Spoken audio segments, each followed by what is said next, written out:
Have you ever loved someone so deeply that losing them left you feeling shattered, like you were drowning in your own thoughts? The pain feels endless, and every memory seems like a dagger to the heart. If you've been there, you're not alone. Marcus Aurelius, the great Stoic emperor, understood this pain centuries ago. He asked himself the same question we all do: how do I let go without losing myself? But here's the twist. Stoicism doesn't ask you to become emotionless or cold. Instead, it offers a powerful solution. Learn to detach not from love, but from the illusions that cause unnecessary suffering. As Marcus wrote, "You have power over your mind, not outside events. Realize this, and you will find strength." The Stoics believed that emotional pain arises when we try to control things outside of our grasp, like other people's choices, feelings, and actions. So how do we apply this in our lives today? By mastering a few key rules for detachment, you can reclaim your peace, your strength, and your inner balance. Stick around because I'm about to reveal these timeless principles, starting with something unexpected. You'll thank yourself later. Oh, and if you find this valuable, support our little journey by liking, subscribing, and sharing this with someone who needs a little Stoic wisdom. We're building something special here. Your presence means more than you know. Let's heal and grow together. Lesson 1. Don't speak ill of yourself. Detachment begins with self-respect. When you're trying to emotionally detach from someone, the first place you need to look isn't at the other person, it's within yourself. Why? Because the way you speak to yourself shapes how you heal. After a breakup or any emotional loss, it's easy to spiral into self-blame and harsh criticism. I wasn't good enough, or I'm so stupid for trusting them. But here's a truth the Stoics understood deeply. Negative self-talk binds you more tightly to the pain you're trying to let go of. Marcus Aurelius reminded himself, "The soul becomes dyed with the color of its thoughts." What you tell yourself every day, those quiet but powerful inner conversations, ultimately determine how free or trapped you feel. Think about it. Detaching emotionally requires you to reclaim your power. But how can you reclaim anything if you've already torn yourself down? When you criticize yourself, you unconsciously reinforce the belief that you were the problem. That belief keeps you stuck, replaying every mistake and every word from the past, as if punishing yourself will somehow undo the hurt.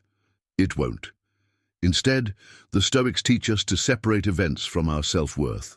You may not have control over how others behave, but you do control how you view yourself and the meaning you assign to the situation. So, here's a challenge. The next time you catch yourself in a loop of self-criticism, pause. Don't immediately judge those thoughts, but don't buy into them either. Ask yourself, is this thought helping me detach and move on, or is it anchoring me to pain? Then, gently replace it with a truth that empowers you. I did my best with what I knew at the time, or this experience does not define me. Healing starts when you speak to yourself the way you would to a dear friend. You wouldn't tell someone you care about that they're worthless. So why say it to yourself? Emotional detachment isn't about shutting down your feelings. It's about freeing yourself from thoughts that hurt your soul, and that freedom starts with self-respect. Lesson 2. Stop trying to control other people. Freedom lies in letting go. One of the hardest truths to accept when you're trying to emotionally detach from someone is that you can't control their thoughts, feelings, or actions. We've all been there, replaying conversations in our heads, thinking, if only I had said this differently, maybe they would have stayed, or how can I get them to care about me the way I care about them? But here's the brutal reality. No matter how much you analyze, explain, or sacrifice, you cannot force someone to love, respect, or change for you. Marcus Aurelius understood this deeply when he wrote, "You have power over your mind, not outside events. Realize this, and you will find strength." When you cling to the illusion that you can control someone else, You trap yourself in endless frustration and disappointment.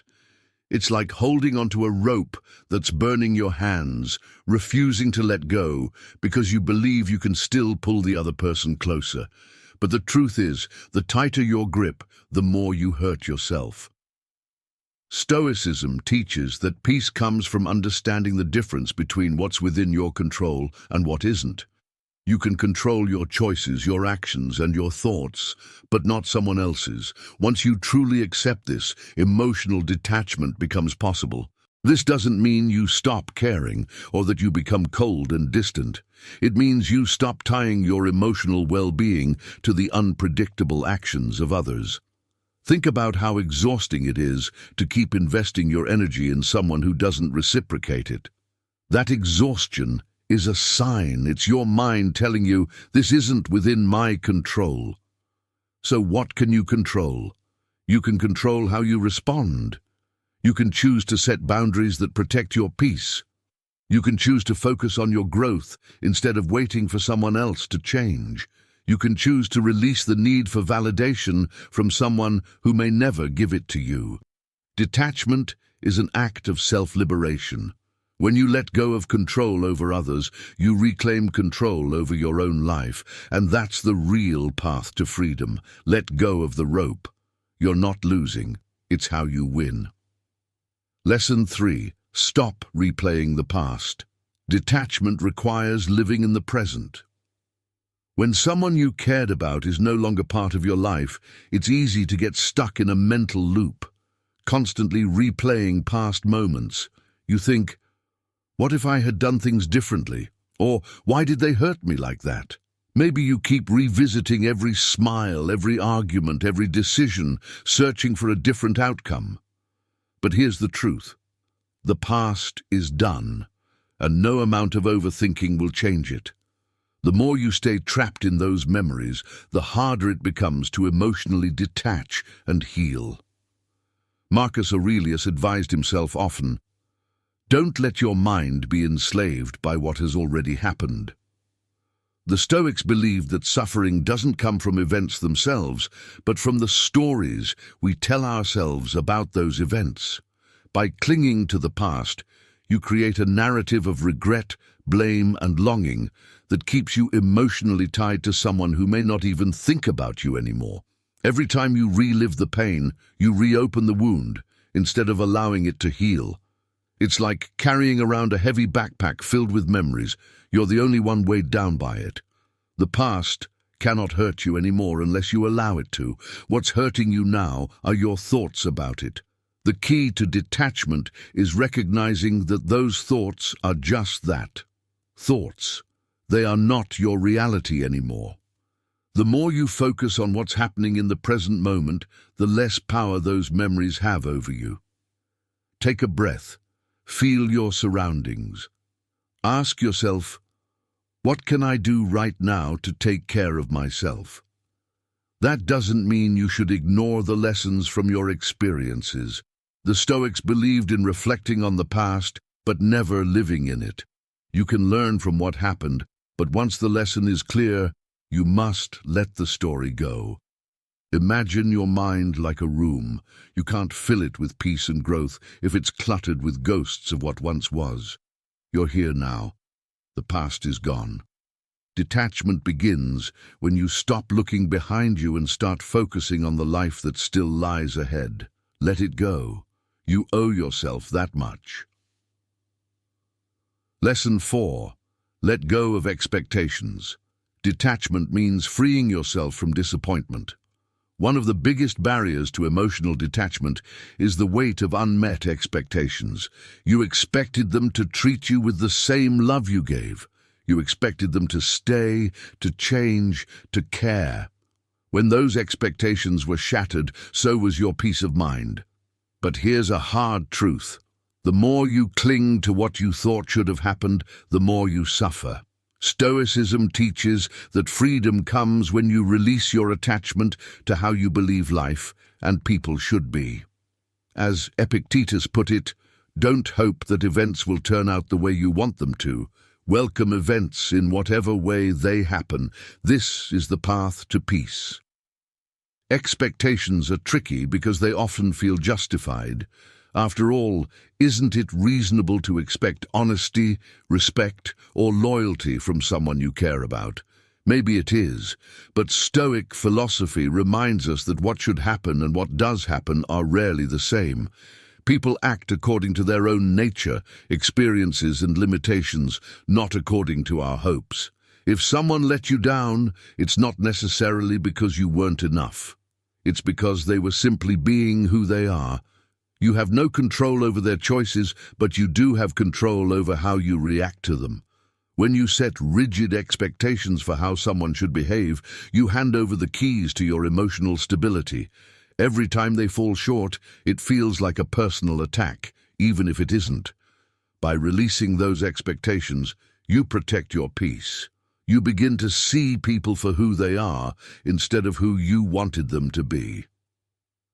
Detachment doesn't mean you stop valuing love or connection. It means you stop making your happiness dependent on someone else meeting your standards. This is not an easy process, but when you stop expecting others to fulfill your emotional needs, you reclaim your power. You stop living with the constant ache of disappointment and start finding strength in your ability to adapt to reality. Letting go of expectations isn't giving up, it's setting yourself free. You can't control others, but you can control your peace, and that's where real detachment begins. Lesson 5. Stop seeking closure. Detachment means accepting that some answers will never come. When someone walks out of your life, it's natural to want closure. You want answers. Why did they leave? Why did they hurt me? Was I not good enough? You tell yourself that if you could just understand what happened, the pain would disappear. But here's the hard truth. Sometimes you'll never get the explanation you're looking for. People leave without warning. They betray you without apology. They move on without offering you the resolution you crave. Stoicism teaches us that emotional detachment requires letting go of the need for closure. As Marcus Aurelius advised, you have to learn to be satisfied with what nature gives you. The problem with chasing closure is that it keeps you tethered to the person who hurt you. You stay stuck, hoping that one final conversation, one clear answer, will give you peace. But even if they did explain their reasons, would it really satisfy you? More often than not, closure is an illusion. No explanation can undo what happened or take away the pain. And the longer you wait for it, the longer you stay trapped in a cycle of hope and disappointment. The Stoics understood that peace comes not from external answers, but from internal acceptance. You may never know why things ended the way they did, but you don't need to. You already have the power to create your own closure by accepting that some events are beyond your understanding. Life is unpredictable, and people are often motivated by fears and insecurities they'll never fully share. Expecting them to explain themselves to you only prolongs your suffering. Instead of seeking closure from others, give it to yourself. Reflect on what you've learned from the experience. Acknowledge your hurt, your confusion, and your growth. Say to yourself, I may not understand everything, but I understand enough to let go. This isn't about excusing what happened. It's about freeing yourself from the need to make perfect sense of it. Some chapters of your life will close without a clear ending. That's okay. Detachment begins when you stop demanding answers and start trusting yourself to heal without them. Lesson 6. Stop defining yourself by the relationship. Detachment means rediscovering who you are. When you care deeply for someone, it's easy to build your identity around that relationship. You become their partner, their best friend, or the one who loved them. Your thoughts, your habits, and even your dreams get intertwined with that connection. But when the relationship ends, it can feel like a part of you has been ripped away. You might ask yourself, who am I now without them? This loss of identity can make detachment almost impossible because you're not just grieving the person, you're grieving the version of yourself that existed with them. But here's the truth. Stoicism offers, your identity has always been within your control, and detachment is your opportunity to reclaim it. Marcus Aurelius often reflected on how external roles and attachments are temporary. He wrote, "The things you think about determine the quality of your mind. Your soul takes on the color of your thoughts. If you define yourself solely by your role in a relationship, you risk losing your sense of self when that relationship ends." However, the Stoics believed that your core identity is shaped not by who you are to others, but by your values, your actions, and your capacity for growth. Detaching from someone means reconnecting with the parts of yourself that may have been overshadowed by the relationship. Who were you before this person came into your life? What passions and dreams were yours alone? Perhaps you compromised parts of yourself to keep the relationship intact. Now you have a chance to rebuild and redefine your identity on your own terms. This doesn't mean denying the importance of the relationship or pretending it didn't shape you. It's about recognizing that you are more than that experience. Start small. Engage in activities that make you feel alive and whole. Reflect on your personal strengths and the lessons you've learned. Remind yourself, I am enough on my own.